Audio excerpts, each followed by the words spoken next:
Janasena party ఆధ్వర్యంలో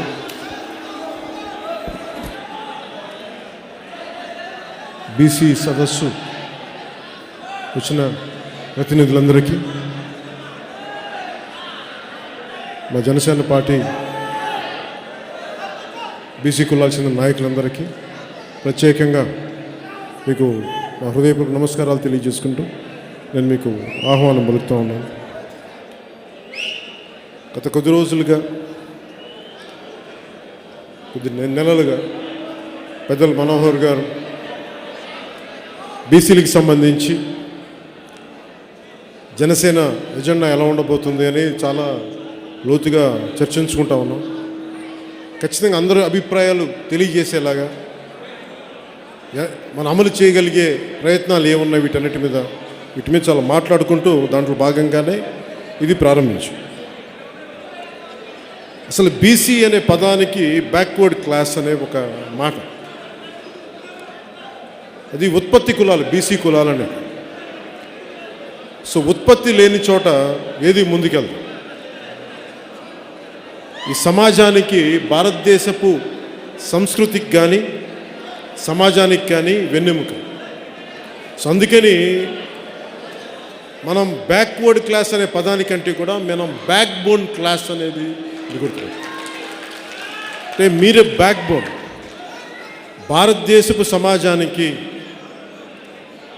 ఈ మన ఇండియా మ్యాప్కి నిలువెత్తు గీత గీస్తే అది బీసీ అవుతుంది, అది బ్యాక్ బోన్. అలాంటి జనాభా సంఖ్య ఉండి, సంఖ్యాబలం ఉండి, ఈ రోజుకి బీసీలకి మేము ఇచ్చాం. ఎక్కువ సంఖ్య ఉన్న కులాలకి కొద్దిమంది మేము ఇచ్చేసాం, మేము అవి చేసాం. బీసీలకి ఇన్ని పదవులు ఇచ్చాం, ఇన్ని నామినేటెడ్ పోస్టులు ఇచ్చామంటారు, కానీ మౌలికంగా నాకు అర్థం కాదు ఎందుకు ఇంత సంఖ్యాబలం ఉన్న కులాలు ఇంకా ఎందుకు దేహి అనే పరిస్థితిలో ఉంటాయి, ఎందుకు? ఇది నేను చాలా లోతుగా ఆలోచించే ప్రశ్న. సమస్య ఎక్కడ ఉందంటే ఎప్పుడు కూడా నేను ఎప్పుడు ఆలోచించేది, సమస్య ఎప్పుడు నేను బయట వాడిని వేలెత్తి చూపించు. ఫస్ట్ మనలో ఏముందని ఎతుకుతాను. నేను ఒకరికి ఏలెత్తి చూపబోయే ముందు నాలో తప్పేంటే నేను ఎదుగుతాను. ఫస్ట్ ఇంత సంఖ్యాబలం ఉన్న కులాల్లో కూడా, అత్యధికంగా బీసీలు ఉన్న చోట కూడా, ఇందాక మేడం చెప్పినట్టుగా ఎందుకు మిగతా కులాలకు ఇవ్వాలి అని అడిగితే, అక్కడ మన అనైక్యతే మిగతా వారికి బలం తప్ప మన అనైక్యతే. సో ముందుగా బీసీలు సాధించాల్సింది ఐక్యత. నేను చాలాసార్లు నా సన్నిహితులు, నా స్నేహితులు బీసీ నాయకులు చాలామంది ఉన్నారు. నేను సినిమాలోకి రాకముందు నుంచి కూడా నాకు తెలుసు, తెలంగాణలో ముఖ్యంగా తెలంగాణ ప్రాంతానికి సంబంధించి. ఇందాక మీరు మాట్లాడితే అప్పటి రాజకీయ ప్రస్థానం గురించి మీరు మాట్లాడుతూ ఉంటే, అన్ని అత్యధికంగా సీట్లు ఇవ్వడానికి ఈ రోజున పూలే గారిని చాలా గర్వంగా బయటికి తీసుకొచ్చింది అప్పటి రాజకీయ ప్రస్థానం. దాంట్లో ఉన్న మనమే, మీరు దయచేసి ఇది మర్చిపోండి. మొన్న కూడా మీరు వచ్చే దారిలో ఎస్సీ ఎస్టీ సబ్ ప్లాన్ గురించి ఎస్సీ మేధావులందరితో కూర్చొని మాట్లాడుతూ ఉంటే, దారిలో మీ కండువా పైన పూలే గారిది చూసి నాకు గుర్తొచ్చింది. మళ్ళీ ఇంకోసారి ఇదే వేదిక మీద చెప్పా. ఒక పక్కన మన పూలే గారి ద్వారంకి, గ్రామంకి వెళ్ళే ద్వారానికి ఒకవైపు పూలే గారి ఫోటోని, ఇంకోవైపు రాజశేఖర రెడ్డి గారి ఫోటో ఉంది. నేను అడిగింది, నాకు అనిపించింది ఏంటంటే, ఇక్కడ కూడా ఒకవైపు పూలే గారి ఫోటో పెడితే ఇంకోవైపు సావిత్రిబాయి పూలే ఫోటో పెట్టి ఉండొచ్చు కదా, రాజశేఖర రెడ్డి గారి ఫోటో పెట్టి. ఆయన అంటే నాకు వ్యతిరేకత ఏం లేదు, కానీ బీసీని, ఒక బీసీ ఉత్పత్తి కులాలకి గౌరవం తెచ్చిన వ్యక్తి, వారికి చేయూతనిచ్చిన వ్యక్తి, నిద్రాణమైన అవస్థ నుంచి జాగృతం చేసిన ఒక మహానుభావుడికి సగం ఎందుకు ఇస్తారన్నది నా ప్రశ్న. ఇది బలం మనం ఇస్తున్నాం. అలాగే మీరు మాట్లాడుతా కాపులకి రిజర్వేషన్ వదులుకోవాలంటే ముందుగా నేను చెప్తుంది మీ అందరికీ, నేను కాపు నాయకుడిని కాదు, నేను ప్రజలందరికీ నాయకుడు. ఎందుకంటే నేను ఒక కులం పరిధిలోనే నేను ఆలోచించుంటే మేబీ నేను దాన్ని తప్పని చెప్పట్లేదు. ఎవరి కులాలని వాళ్ళు రిఫ్లెక్ట్ చేయడం నేను తప్పని చెప్పట్లేదు. కానీ నేను అలా పెరగల. నేను మానవత్వంతో పెరిగా, జాతీయ భావాలతో పెరిగా. కాకపోతే సమాజంలో ఏ కులాలు వెనకబడి ఉన్నాయి వాటిని మనం భుజాల మీదకి ఎత్తుకోవాలని కంకణం కట్టుకున్నాం. అది మటుకు నేను వెనకాడట్లేదు. కాకపోతే మీరు చెప్పిన సూచనని రేపు నాకు కాపులకు సంబంధించిన మీటింగ్ ఉంది కాబట్టి ఖచ్చితంగా దాన్ని తెలియజేస్తాను. ఖచ్చితంగా మీరు ఏమైతే చెప్పారు. రామ్ మనోహర్ లోహియా 1964లో కాస్ట్ ఇన్ ఇండియా అనే పుస్తకంలో ఇక్కడ 119 పేజీలను ఎక్కడో ఒక చాలా గొప్ప ఒక 2-3 పేజీలు ప్రత్యేకించి ఆంధ్రప్రదేశ్ కుల రాజకీయాల మీద ఆయన చాలా విస్తారంగా దాని చర్చ జరిపారు. దాని గురించి రాశారు. ఆ కాస్ట్ ఇది ఎప్పుడు నేను చాలా సంవత్సరాల క్రితం చదువుకున్న పుస్తకం. దాంట్లో ముఖ్యంగా చెప్పింది మీరు చెప్పిన మాటే చెప్పారు. బీసీ సమూహాలైన యాదవ కులం, పద్మశాలి, రజక, చేనేత కులాలు, ఎస్సీ కులాలు, దళిత కులాలు, దళిత ఉపకులాలు, ఇలా బీసీ అన్ని కులాలు కాపులు కలిస్తే రాజ్యాధికారి దిశగా ఇంకెవరు రాకుండా చేయగలరు అనేది అందులో ఉదాహరించింది. మేబీ ఆ ప్రాతిపాదికను అనుకుంటే అందరూ మాట్లాడతారు. కానీ 1964 నుంచి దాదాపు 50 సంవత్సరాలు గడిచింది. ఇప్పుడు దాకా ఎందుకు ఎవరు తేలేకపోయారు? ఉభయ రాష్ట్రాల్లో, తెలంగాణలో కానీ ఆంధ్రప్రదేశ్లో కానీ ఎందుకు తేలేకపోయారు? ఈ కాంబినేషన్ అనేది అర్థం చేసుకుంటే అందరూ కంకణమై కట్టుకుంటే మీరు ఇంకెవరిని అడగాల్సిన అవసరం లేదు. ఇందాక మేడం చెప్పినట్టుగా మీరు ఎంబీసీలను ఇంత రిజర్వేషన్లో పెట్టాలని అడగాల్సిన అవసరం లేదు. మీరే రాజ్యాధికారం మీ చేతుల్లో ఉన్నప్పుడు ఎంత కావాలనేది మీరు చేసుకునే స్థాయిలో ఉండాలని నేను కోరుకుంటా ఉన్నాను. ఎందుకంటే మనం అడిగితే ఎవరు ఇవ్వరు. మనం దేహి అని అడిగే కొద్దీ ఎవరు ఇవ్వరు. ఇందాక పెద్దలు ముత్యాల నాయుడు గారు చెప్పినట్టుగా 50 పైసలకి అంటే ఇచ్చే 2000 రూపాయలు ఓటు, ఒక ఓటుకి 2000 రూపాయలకి 5 సంవత్సరాలకు విభజించి ఒక రోజు చొప్పున మాట్లాడితే ₹1. ₹1 మనం ఓటు అమ్మేసుకుంటున్నామనే ఒక ఈ ఆలోచన మనలో తలెత్తకపోతే ఎప్పటికీ మనం గులాంగిరే చేయాల్సి వస్తుంది. మీరు బీసీలు ఎదగడం అంటే, దళితులు ఎదగడం అంటే, మిగతా కులాలు ఎదగడం అంటే మిగతా అధికారం చెలాయిస్తున్న కులాలు తగ్గడం అని కాదు, మనం ఎదగడం అని అర్థం తప్ప ఇంకొకరిని తగ్గించడం కాదు. నేను ముఖ్యంగా చూసింది బీసీ కులాల్లో పోరాటం అనుకున్నప్పుడు అన్ని కులాలు ఏకమవుతున్నాయి. దాదాపు మీరు యువజన నాయకులు చెప్పినట్టుగా 93 కులాలు ఉన్నది 140 కులాలు ఎలా అయినాయి అని, ఏ ప్రాతిపాదికన అయినది ఎవరికి తెలియదని చెప్తా ఉన్నారు. సరే, మీరు చెప్పినట్టుగా 140 కాదు 93 కులాలే ముఖ్యమైన కులాలు అనుకుందాం. ఇవన్నీ ఎలా మీకు క్లారిటీ లేదు కాబట్టి ఈ 93 కులాలు కూడా ఉన్న మన సోకాళ్ళు ఇప్పుడు యాడ్ చేసిన 144 కులాలు కూడా పక్కన పెట్టి 93 కులాల గురించే మనం మాట్లాడితే, ఎందుకు బీసీ సదస్సు అనగానే అందరూ వస్తారు కానీ ఒక బీసీ నాయకుడిని ఒక చోట నిలబడితే మిగతా బీసీలు అందరూ ఎందుకు ఓటేసి గెలిపించారు? ముఖ్యంగా మన పొద్దున్న మహేష్ గారి గురించి చెప్తాను. ఇక్కడ ఉత్తరాంధ్రాకి చెందిన నాగరా కమ్యూనిటీ నగరాలు ఇక్కడ విజయవాడలో ఉన్నప్పుడు ఆ రోజున పొత్తునది సిపిఐకి వెళ్ళిపోయినప్పుడు వాళ్ళు కావాలని పట్టుబట్టారు. నేను మట్టుకు మా బీసీ నాయకుడికి ఉండాలి, మా వాడికి ఉండాలి. ఎందుకంటే ఎంతమంది నాకు నగరాలు ఉన్నారో నాకు అనవసరం, కానీ నేను ఒక బీసీ నాయకుడిని నమ్మడం కోసం నేను పొత్తును కూడా వదులుకోవడానికి సిద్ధమైన రోజు. పొద్దున్న మహేష్కి 2-3 సార్లు అడిగాను, నన్ను ఉంటుందా ఉండదా అంటే నేను ఒకటే చెప్పాను మహేష్కి, అది నీ సీట్ కాదు, అది నా సీట్. అది ఎందుకంటే ఇది నా ఆలోచన ఇది. నేను బీసీలకి నిలబడాలన్న ఒక ఆలోచన నన్ను అలా ఆ రోజు చేయనిచ్చింది. ఇందాక మీరు చెప్తున్నట్టుగా సికింద్రాబాద్లో అప్పటి రాజకీయ ప్రస్థానం 2007 రాజకీయ ప్రస్థానంలో దాసోజు శ్రవణ్, నేను రాజకీయాలకు ఆహ్వానించిన వ్యక్తి, సమర్థుడు, విశ్వకర్మలకు కులానికి చెందినవాడు. మేము నుంచోబెడితే దాదాపు 1,50,000 ఓట్లు 1,60,000 ఓట్లు పైన వచ్చినాయి. అతను బీసీలకు ఒక అవకాశం ఇస్తేనే కదా మన నాయకత్వాన్ని ఎదగనిచ్చేది. అలా కాకుండా ఇప్పుడు రజకులను పిలిపించి మీరంతా తిప్పి కొడితే ఎంతమంది ఉంటారు, 3% ఉంటారా, 2% ఉంటారని చెప్పి హేళన చేసి, మీ ఓట్లే మీకు పడవని చెప్పి హేళన చేసే స్థాయిలో మాట్లాడటం నాకు నిజంగా బాధ కలిగించు. దీనికి ఒకటే సమాధానం, పోరాటం చేసేటప్పుడు అందరూ ఏకంగా ఎలా నిలబడతారో, రేపు పొద్దున మీరు అభ్యర్థి నిలబెట్టినప్పుడు మీరు కూడా బలంగా ఒక ఏకతాటిపైన ఒక కట్టు కనుక చేయగలిగితే ఇంకా మీరు ఎవరిని అడగాల్సిన అవసరమే ఉండదు, ఇంక్లూడింగ్ జనసేనను కూడా.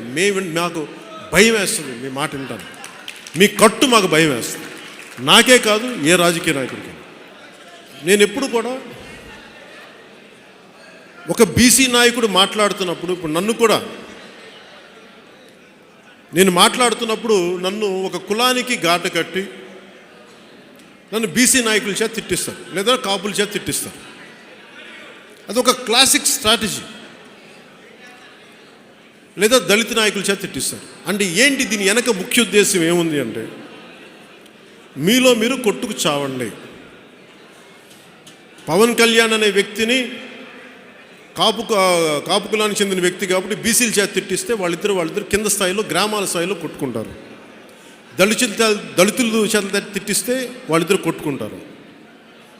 కానీ మీరు ఈ పన్నాగం పన్నిన నాయకుల నేపథ్యం, బ్యాక్గ్రౌండ్ చూస్తే వాళ్ళు ఏ పార్టీలో ఉన్నా తిట్టుకోరు, చాలా మర్యాదగా మాట్లాడుకుంటారు. విమర్శించుకున్నా చాలా చక్కగా విమర్శించుకుంటారు. ఇది ముఖ్యంగా బీసీ కులాల నుంచి ప్రతి ఒక్కరు అర్థం చేసుకోవాలి. నేను మీకు తెలంగాణలో విభజన జరిగినప్పుడు, ఆ తర్వాత కొద్ది సంవత్సరాలకి దాదాపు 26 బీసీ కులాలని, ముఖ్యంగా ఉత్తరాంధ్రకి చెందిన 26 బీసీ కులాలని అక్కడ బీసీ జాబితా నుంచి తొలగించింది. ఎందుకు బీసీలందరూ ఎందుకు ఉద్యమించలేదు? నా దగ్గరికి ఏడుపుతో వచ్చారు టీచర్స్.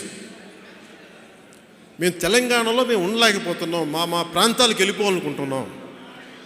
అటు ఆంధ్రప్రదేశ్ ప్రభుత్వం మమ్మల్ని తీసుకోవట్లేదు, ఇక్కడ ప్రభుత్వం మమ్మల్ని వదలట్లేదు, ప్రజల చేత మేము తిరస్కరింపబడుతున్నాం. ఎరా ఇంకా మీ ఆంధ్రోళ్ళు ఇంకా పోరా ఇక్కడి నుంచి అని చెప్పి. దీని గురించి ఒక్క రాజకీయ నాయకుడు కూడా ఎందుకు స్పందించలేదు? నేను ఆ రోజు టీడీపీ ఉన్నప్పుడు అడిగాను ఈ మాట, ఈరోజు వైసీపీ ఉన్నప్పుడు కూడా అడుగుతా ఉన్నాను.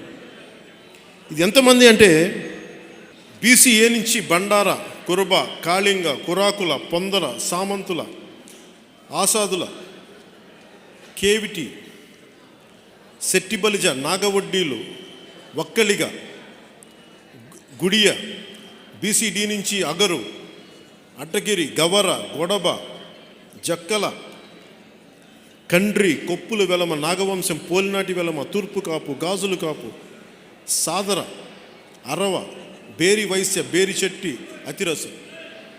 ఈ కులాలన్నింటినీ 26 కులాలని తెలంగాణ బీసీ జాబితా నుంచి తొలగిస్తే ఆంధ్రప్రదేశ్కి సంబంధించిన ఒక్క బీసీ మంత్రి కానీ బీసీ నాయకులు కానీ మాట్లాడారు. బలంగా మాట్లాడింది జనసేన తరపు నుంచి మేమే మాట్లాడాం బలంగా.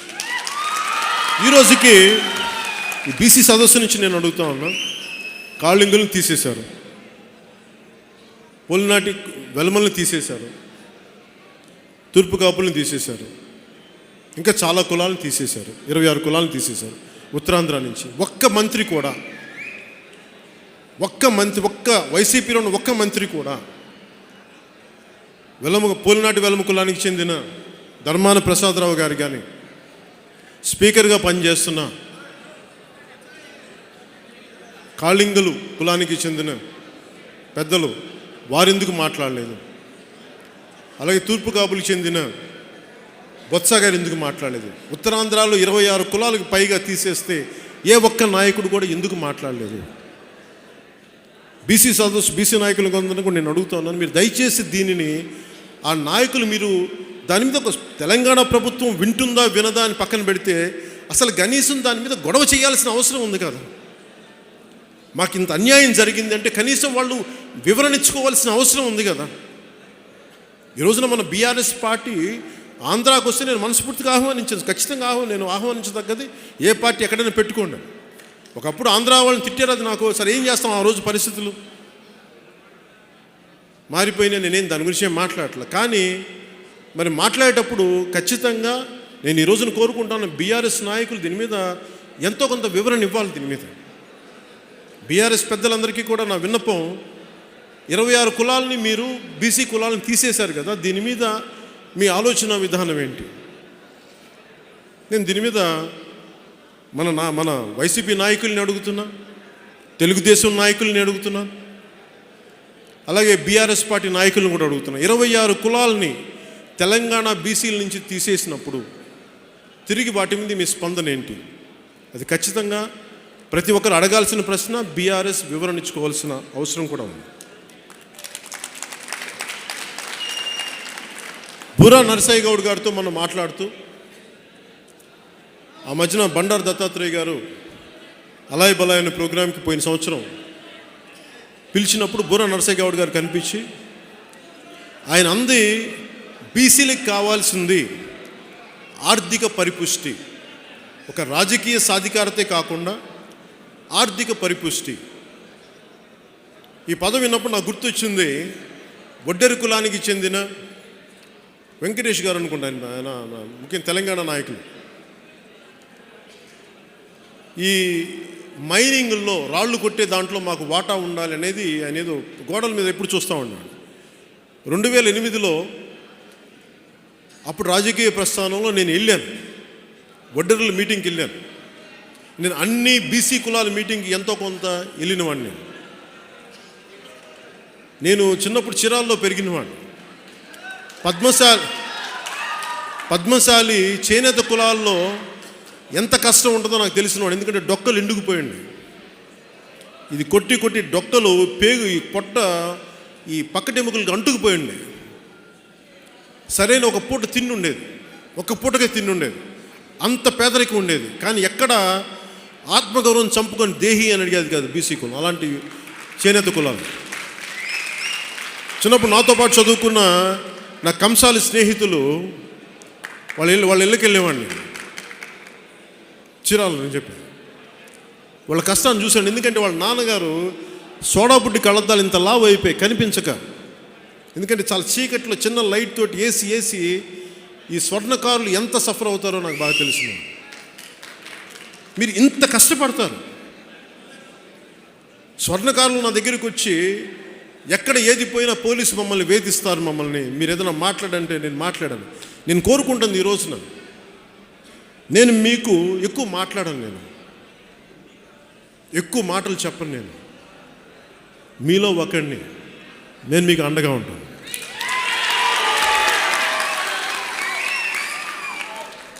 నేను కోరుకుంటుంది మీకు ఆర్థిక పరిపుష్టి కావాలి. మీకు కొద్దిమంది పెరగటం కాదు, కొద్దిమంది నాయకులకి మంత్రి పదవులు కాదు, బొత్స గారు పెరిగితే తూర్పు కాపులందరూ పెరిగినట్టు కాదు,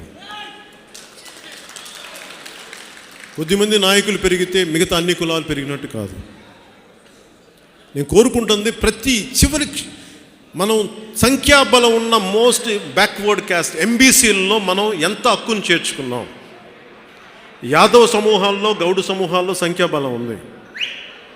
నేను ఒక యాదవుడిగా పుట్టకుండానే నేనేం ఆలోచిస్తానంటే నా అట్టడుగునున్న నా రెల్లి సోదరుడికి ఏం చేయగలను, నా అట్టడుగునున్న నా రజక సోదరుడికి నేనేం చేయగలను, వాళ్ళని ఎలా పైకి తీసుకురాగలను, సంఖ్యాబలం లేని నా మోస్ట్ బ్యాక్వర్డ్ క్లాస్ సోదరులకి నేనేం చేయగలను, చేనేత ఉపకులాలకి నేనేం చేయగలను, రాళ్ళు కొట్టి కొట్టి కొట్టి భవనాలు లేపే నా వడ్డెర సోదరులకి నేనేం చేయగలను,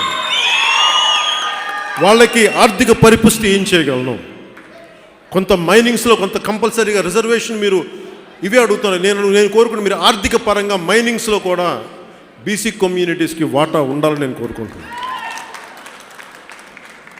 అలాగే ఎస్సీ ఎస్టీ సబ్ ప్లాన్ ఫండ్సే ఉన్నాయి, కానీ బీసీలకి సంబంధించి సబ్ ప్లాన్ చాలా బలమైంది ఉండాలని నేను అలాంటి ప్రతిపాదనతో ఉన్నవాడిని. అది ఈ సబ్ ప్లాన్ ఉన్నాయి, కానీ దీన్ని రకరకాల నిధులకు మళ్లించేశారు, దారి మళ్లించేశారు. ఇవన్నీ దాదాపు 34,000 కోట్ల బీసీ సబ్ ప్లాన్ దీనిని దారి మళ్లించింది. నేను కోరుకుంటున్న నిజమైన బీసీ సబ్ ప్లాన్ అంటే ఒక్క రూపాయి కూడా పక్కకు మళ్లించకుండా చివరి కడ వరకు అట్టడుగున ఉన్న బీసీ కులస్తుల వరకు చేరే వరకు దానికి మేము కట్టుబడి ఉన్నాం. అలాగే 56 బీసీ కులాలకి కార్పొరేషన్ ఇచ్చి చివరికి అది కార్లకి స్టిక్కర్లకి పరిమితం అయిపోయింది, పొలిటికల్ ఎంప్లాయ్మెంట్కి పరిమితమైంది తప్ప దీనిని ఏ విధంగా కూడా నిజంగా సాధికారత ఎంపవర్మెంట్ జరగలేదు. అంటే మీరు ఉదాహరణకి 36 మంది టీటీడీ సభ్యులు ఉంటే బీసీలకు ఇచ్చింది 3 పదవులే. నేను చెప్తున్నాను, ఈ రోజున మేము కనుక అధికారంలోకి వస్తే సగం సీట్లు మేము బీసీలతో మేము.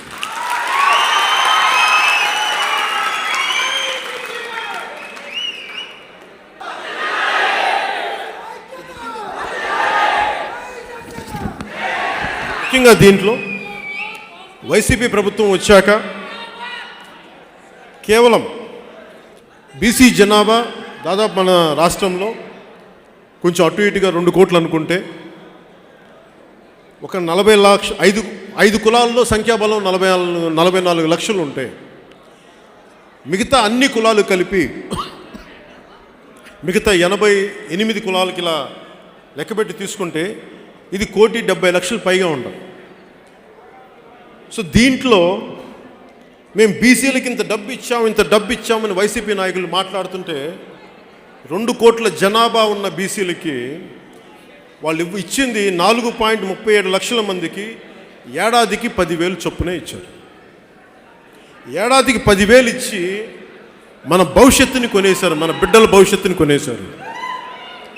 నేను ఈరోజు కోరుకుంటుంది 24 ఎన్నికల్లో ప్రతిసారి నేను గత దశాబ్దాలుగా చూస్తూ ఉన్నా, ఎలక్షన్ టైంకి వచ్చేటప్పటికి అందరికీ కోపాలు వస్తున్నాయి, తాపాలు వస్తున్నాయి. ఎన్నికల సమయంకి వచ్చేటప్పటికి మటుకు ఎవరి కాళ్ళు విడిపోతున్నారు. నేను ఈరోజు కోరుకుంటుంది నేను ఎవరిని కులాన్ని చంపుకోమని చెప్పట్లా, కులం తాలూకు వ్యక్తిత్వాన్ని చంపుకోమని చెప్పట్లా, కులం తాలూకు నాయకత్వాన్ని చంపుకోమని చెప్పండి. నేను ఆర్థించేది, నా అభ్యర్థన మీ మీ మీ కులాల్ని బీసీ కులాల్ని మాట్లాడేటప్పుడు ఏకీకృతం చేసినా కానీ మీరు అత్యంత వెనకబడిన బీసీ కులాలని ఎంతో కొంత మీరు భుజాల మీదకి ఎత్తుకోవాలి. ఇక ఎందుకంటే మీరు గుర్తించని కులాలు చాలా చాలా ఉన్నాయి. వాళ్ళు ఫోర్ఫ్రంట్ ఈ రోజున 30 మందే వచ్చారు, 30 కులాలనే వచ్చినాయి ఇక్కడ. ఇంకా 50 కులాలు కూడా ఇక్కడికి రావాలి. ఇంకో పెద్ద సదస్సు పెడదాం ఎలక్షన్ లోపల.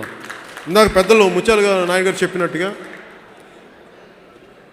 చప్పట్లు వీటన్నిటికంటే కూడా కేవలం పూర్తిగా మేధావుల ఫోరంగానే పెట్టి ఒక రోజంతా చర్చిద్దాం, దీని మీద చాలా బలంగా చర్చిద్దాం.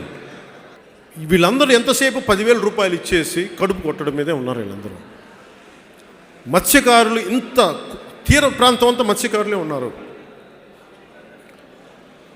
జీవో 217 పెట్టి మెల్లిగా ఎప్పుడు మనల్ని దేహి అనే పరిస్థితిలోనే పెడుతున్నారు ప్రభుత్వాలు. మన చేతిలో ఉండే మత్స్యకారుల చేతిలో ఉండే జీవో ఒక ఇన్లాండ్ ఫిషరీస్, దాన్ని జీవో 217 అని చెప్పి ఆర్థిక బలం ఎవరికైతే ఉందో, సహజంగా మన సమాజంలో ఆర్థిక బలం ఎవరికి ఉంటుంది? వెనకబడ్డ కులాలకి లేదు. ఏదో కొద్ది మందిని చూసి, ఒక 10 మందిని చూసి ఆ కులం అంతా బలపడిపోయిందంటే అది సరైనది కాదు. సో జీవో 217 అనేది మన మత్స్యకారి కుటుంబాలు పొట్ట కొడితే, ఎందుకంటే ముందు మేము నెల్లూరు జిల్లాకి పరిమితం చేస్తున్నామని చెప్పారు. అది జస్ట్ ప్రారంభం. అంటే బ్రిటిష్ వాడు ఒక కాలు పెట్టుకుంటాం, వ్యాపారం చేసుకుంటామని చెప్పి ఎలా దేశం అంతా దోచుకున్నాడో, ఇది మేము నెల్లూరు జిల్లా వరకు పరిమితం చేస్తాం. ఒక పైలట్ ప్రాజెక్ట్గా సక్సెస్ అయితే రేపొద్దున మన ఇన్ని 100 కిలోమీటర్ల తీర ప్రాంతంలో మీరు దోచేస్తారు. ఎవడైతే భూమిపుత్రులో ఎవరైతే దాని మీద గడ్డ మీద ఆధారపడి ఉన్నారో స్థానికంగా వాళ్ళందరి జీవితాలు సిద్ధమైపోతాయి. అందుకని జీవో 217ని నా మత్స్యకార సోదరులకి ఎంత కోపం ఉందో నాకు తెలియదు, కానీ నా మత్స్యకార సోదరులకి అన్యాయం జరుగుతుంటే ఆ జీవోని నేను ఎందుకు 2 చేతులతో చించేశానంటే, నేను మాకు న్యాయం చెయ్యని జీవో చిత్తు పేపర్తో సమానం చించేశాను.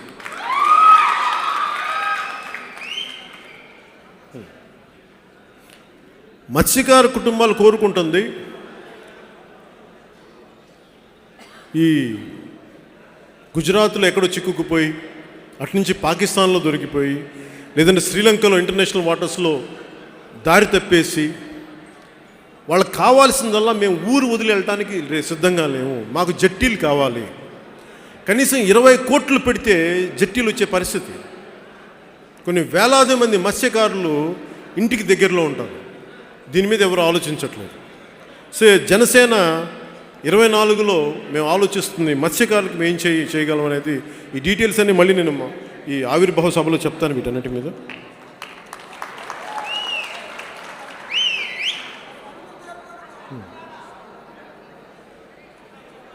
ఈరోజుకి వైసీపీ ప్రభుత్వం బ్యాక్లాగ్ పోస్టుల్ని భర్తీ చేయలేదు.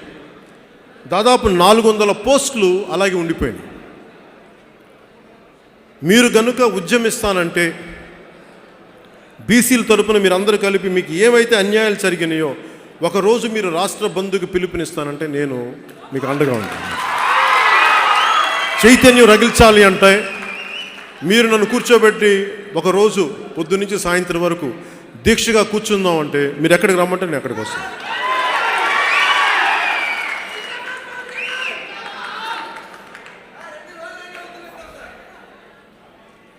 నేను కోరుకుంటుంది కూడా ముఖ్యంగా మీకు సంబంధించి, నేను భీమవరంకి వెళ్ళినప్పుడు ముఖ్యంగా యువ నాయకులు నాతో మాట్లాడారు. ఆ రోజు ఇలాంటి చిన్నపాటి సదస్సు ఆ రోజున భీమవరంలో కళ్యాణ మండపంలో జరిగితే నేను ఉంటున్న విడిది కేంద్రానికి వచ్చారు. మాట్లాడుతున్నప్పుడు ముఖ్యంగా యువత అడిగింది నన్ను, బీసీ యువ నాయకులు అడిగారు, అన్నా మేము 2007లో చిన్న పిల్లలం, 2014లో కూడా ఇంకా మేము చిన్నవాళ్ళమే, మా పిల్లలకి 10 ఏళ్ళు వచ్చినా ఇంకా మేము చిన్నపిల్లం కాదన్నా. ఇది నాకు ఎప్పుడు 18లో చెప్పారు. ఒక్కొక్కరికి మేము 32 ఏళ్ళు వచ్చినాయి అన్న, మాకు ఇంకా మా నాయకులు మమ్మల్ని చిన్నపిల్లలు అని చెప్పి మా కడుపు మంటని మా ఆవేదన పట్టించుకోవట్లేదని బీసీ యువత తాలూకు ఆవేదనని సీనియర్ బీసీ నాయకులు దీనిని మీరు దృష్టి సారించాల్సిన అవసరం ఉంది. ఎందుకంటే వచ్చే 25 సంవత్సరాలు మీరు ప్లాన్ చేయండి. ఇంతమంది కూర్చున్నారు పెద్దలందరూ,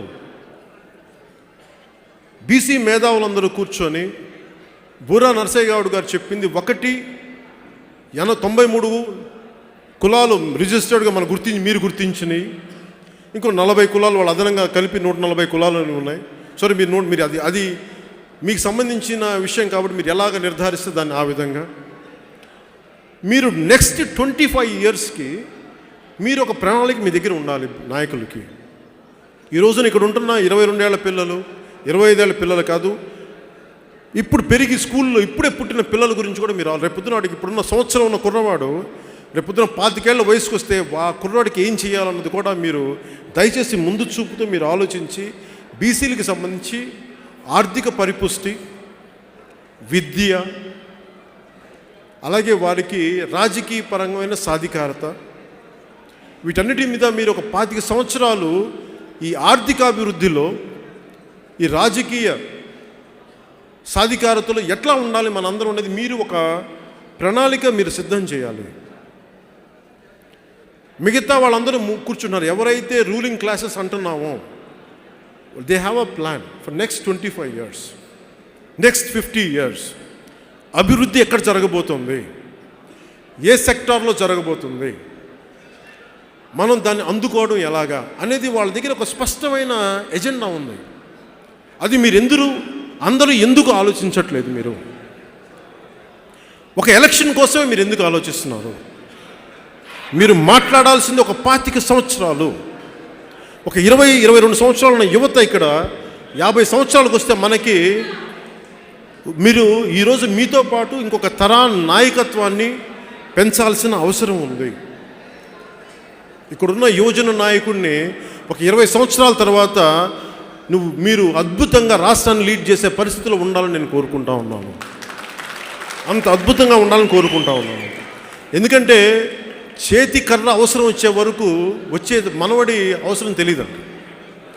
అలాగే వయసు ఉడిగిపోయిన తర్వాత అప్పుడు వ్యక్తుల్ని లేపుదామంటే అప్పుడు కుదరదు. మనకి వయసు ఉన్నప్పుడే, ఇందాక మీరు అన్నట్టుగా నేను చాలా చిన్న వయసులోనే ప్రారంభించాను. పొలిటికల్గా చెప్పాలంటే నేను 30sలో స్టార్ట్ చేశాను. ఇంకా నాకు 50-60 ఏళ్ళు వచ్చి నాకు ముని మనవాళ్ళు పుట్టాక నేను రాజకీయాలకు రాదలుచుకోవాలి. చాలా రక్తం వేడిగా ఉన్నప్పుడు రాజకీయాలకు వద్దాం అనుకున్నాను, అందుకే వచ్చాను. అలాగే కేవలం మనం ఏ కులంలో పుట్టాలో మనకు చాయిస్ లేదు. నాకు పుట్టిన కులాన్ని నేను గౌరవిస్తాను, నేను కాదని చెప్పట్లా. కానీ నేను అన్ని కులాలని సమానంగా గౌరవిస్తాను. ఎక్కడైతే లోటుపాటు ఉంది అంటే ఒక ముద్ద నా కులం కాని దానికే నేను పెడతాను తప్ప నాకు నేను పెట్టుకోను. నేను చేసింది ఏంటి? 9-10 సంవత్సరాలు 10th ఇయర్ ప్రవేశిస్తున్నాం. ఇదే ఉత్తరాంధ్ర మన తూర్పుగోదావరి జిల్లాలో నేను సోషల్ ఇంజనీరింగ్ చేశాను. అక్కడ కాపులకి సెట్టి బల్జులకి పడదండి. నేను చిన్నప్పటి నుంచి వింటా ఉన్నాను. ఎందుకని కారణాలు తెలియదండి, పడవండి అంతే. ఎందుకు కొట్టుకోవాలి, ఎందుకు గొడవ ఉందంటే పడవ అంతే. నేనే వెళ్ళి కూర్చొని దాదాపు 2 వారాలు ఉండి కోనసీమలో ఎప్పుడు సయోధ్య లేని మన పితాని బాలకృష్ణ గారు లాంటి వాళ్ళు ముందుకు వచ్చి నా పక్కన కూర్చొని ఎందుకు కొట్టుకోవాలని చెప్పి మేము అందరినీ కలిపి సభలు పెట్టి చేస్తే దాని రిజల్ట్ ఎలా వచ్చిందంటే, నేను ఆ దారి నుంచి వెళ్ళిపోతుండగానే సభ వెళ్ళిపోయే లోపు 15 రోజుల్లో సెట్టిబలిజీ సోదరులకి మేము ఏదో పండగ ఏదో వస్తే సెట్టిబలిజీ సోదరులకి మేము అని చెప్పి ఏదో కాపు యువతని పెట్టి. అంటే నేను ఎందుకు చెప్తున్నా అంటే, నేను కులాలని అంబేద్కర్ గారు అనుకుంది అనైలేషన్ ఆఫ్ కాస్ట్, కుల నిర్మూలన చాలా ఉన్నతమైంది అది. కానీ కుల నిర్మూలన జరగాలంటే, అసలు కులాల ప్రస్తావన రాని పరిస్థితులు ఉండాలి అంటే ముందు కులాల్లో ఐక్యత రావాలి. ఐక్యత లేని చోట మనం ఏమీ సాధించాలి. సో నేను చాలా దూరదృష్టితోటి చూసి, నాకు ఇందులో ఓట్లు వేస్తారో లేదో కూడా నేను చూడలేదు. ముందు ఎందుకు కొట్టుకోవాలి, 2 బలమైన కులాలు ఎందుకు కొట్టుకోవాలి అని చెప్పి నేను కూర్చొని నేను కన్విన్స్ చేసి నేను అందరితో మాట్లాడితే, బ్రహ్మనాయుడు గారు చేసినట్టుగా చాపకూడు సిద్ధాంతం లాగా అన్నీ కలిసి ఉండాలని మనం కూర్చొని స్టార్ట్ చేసినప్పుడు ఒక చిన్నపాటి ఒక బలమైన మార్పు నేను ఈ రోజున తూర్పుగోదావరి జిల్లాలో చూస్తూ ఉన్నాను. అలాంటిది మిగతా అన్ని ప్రాంతాల్లో ఎందుకు చేయకూడదు? నేను కాపుల్ని అందుకే నిజంగా కాపులకే నేను రిప్రజెంట్ చేస్తుంటే, కాపులందరూ కనుక మీరు అనుకున్నట్టుగా నన్ను ఓన్ చేసుకొని ఉంటే మేబీ అసలు ఓటమి అనేది ఉండేది కాదేమో నాకు. సో నన్ను వాళ్ళు అలా చూడలేదు. నాకు వచ్చిన అన్ని లక్షల ఓట్లు కూడా మీరు గుర్తుపెట్టుకోవాల్సింది, సగానికి పైగా అంటే దాదాపు ఒక ప్రాంతంలో అయితే ముఖ్యంగా గోదావరి జిల్లాలో నాకు ఎక్కువ పడింది, బీసీల ఓట్లు చాలా ఎక్కువ పడ్డాయి.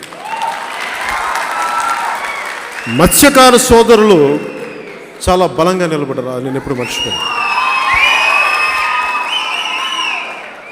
అంటే అందరూ ఓన్ చేసుకోవాల్సిన అవసరం లేదు. సో నేను కోరుకుంటుంది కూడా మీ దగ్గరికి, ఇప్పుడు దాకా మీరు బీసీలకి సాధికారత రావాలి అని లిప్ సర్వీస్ చేసిన నాయకులనే చూశారు. చేతలు చూపించే నాయకత్వాన్ని మీకు చూపిస్తాను. ఎందుకంటే ఇది నేను భారతదేశం $10 trillion ఎకానమీ కావాలి, లక్షల ఆంధ్రప్రదేశ్లోని ఇన్ని లక్షల కోట్లు ఎకానమీ కావాలని కోరుకుంటా ఉన్నారు. దాంట్లో మన భాగస్వామ్యం ఎంత? మన రజకుల్లో ఎంతమంది డబ్బున్న వాళ్ళు అయ్యారు?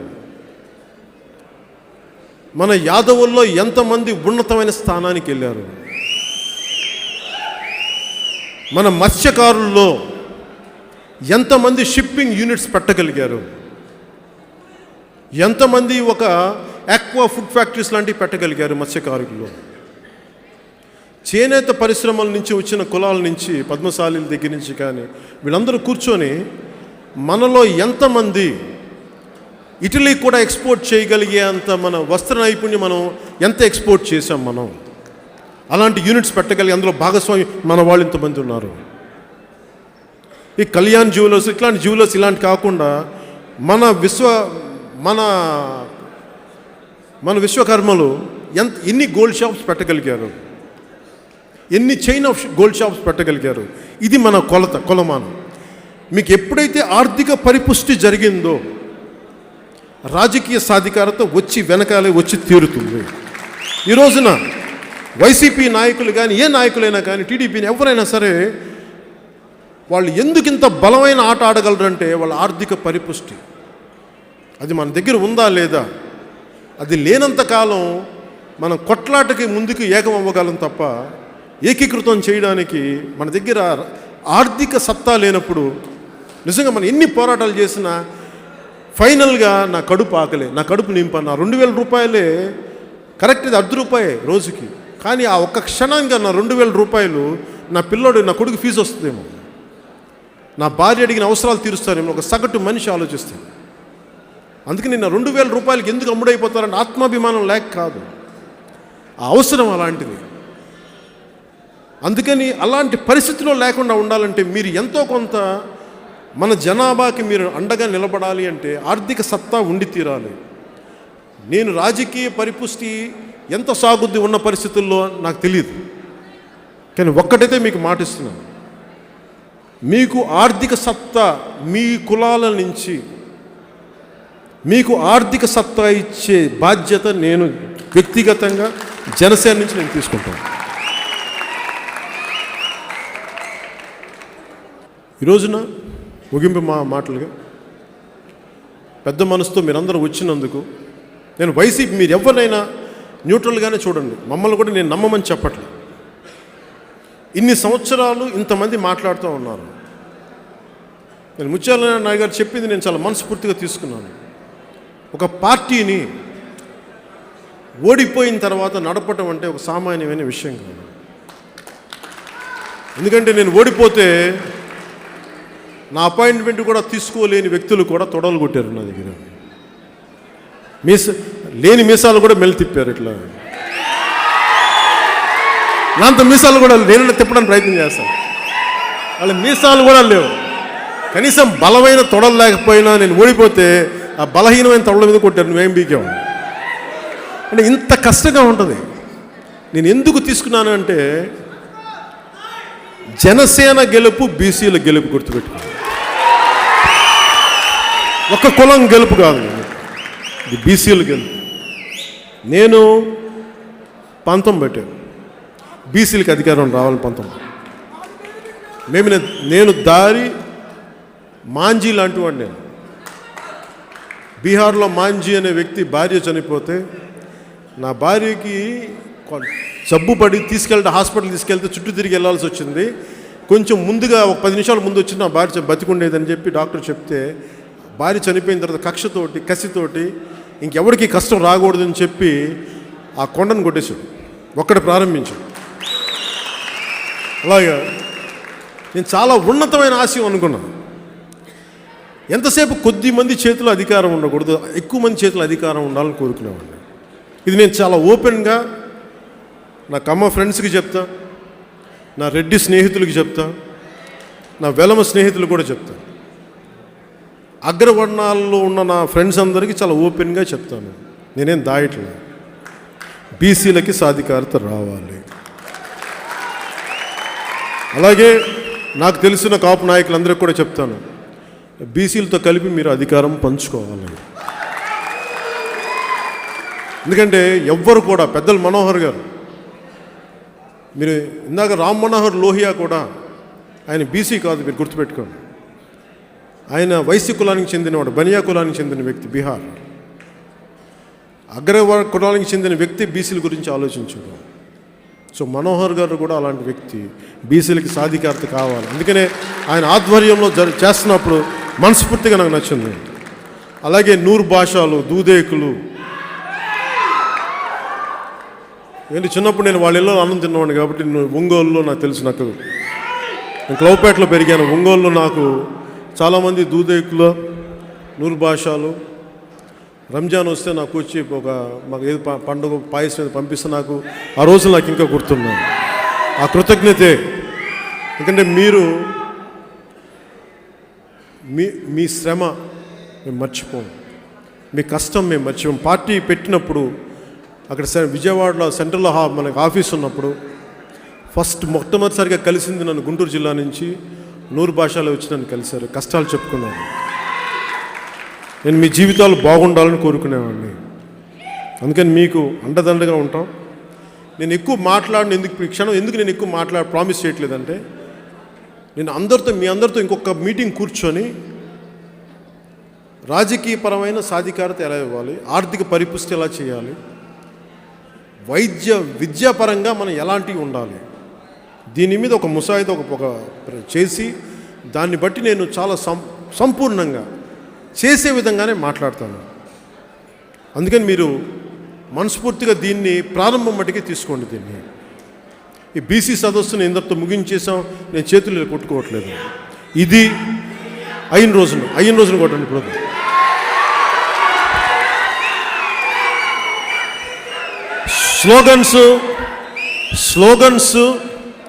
స్లోగన్లు మనల్ని నాయకుల్ని చెయ్యవు. వెళ్ళి ఓటేసి గుద్దితేనే రాజకీయ నాయకులు చేస్తాయి. అలాగే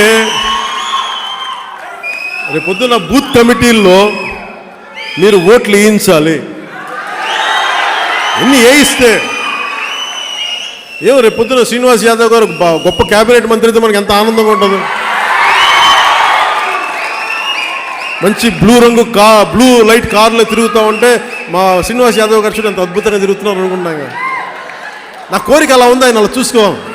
మరి ఆయన గెలిపించాల్సిన బాధ్యత కూడా మీ మీదే ఉంది. మనస్ఫూర్తిగా చెప్తాను.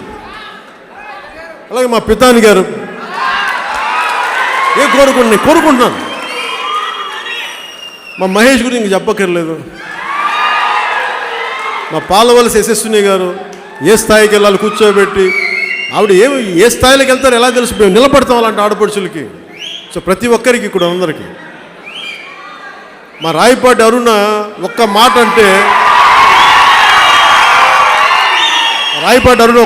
అంటే ఎందుకు పెట్టామంటే, మాకు బెబ్బుల్లా తిరగబడింది మా ఆడబిడ్డ. చిన్న వీడియో చూశాను, ఎక్కడ విదేశంలో ఉన్నా. మా ఆడబిడ్డ తిరగబడింది. మా ఆడపడుచు వెంటనే చెప్పా, ఇంకెవరిని మాట్లాడాల. నేను జనరల్ మాట్లాడతాను అందరితోటి.